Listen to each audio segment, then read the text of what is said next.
Now, another source of happiness that has been identified by research is that people get happiness from a feeling of making progress towards a big objective. So, how can you get that happiness? Well, you have to have a big objective, and then you have to have a feeling of progress. And what we're really talking about here is project management. It's a really good idea to get involved in at least one project. Ideally, you'd have a home project. Maybe you're building a shed at the bottom of your garden or something like that, and at least one work project.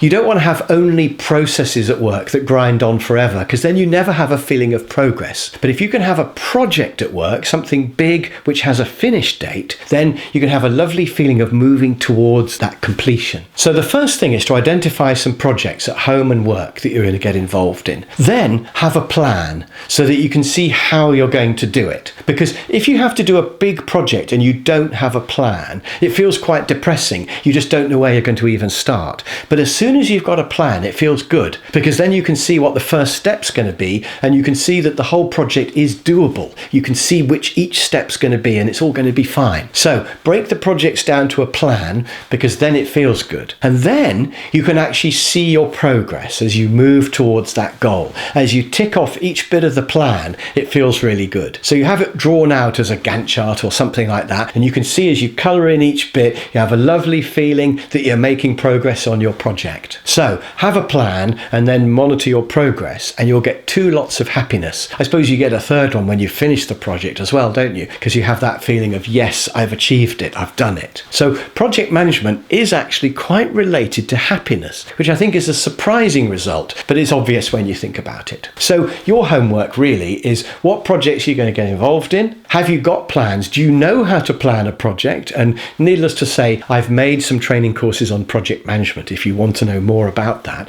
But have you got a project plan? And then are you monitoring the progress? Can you see yourself moving towards that objective?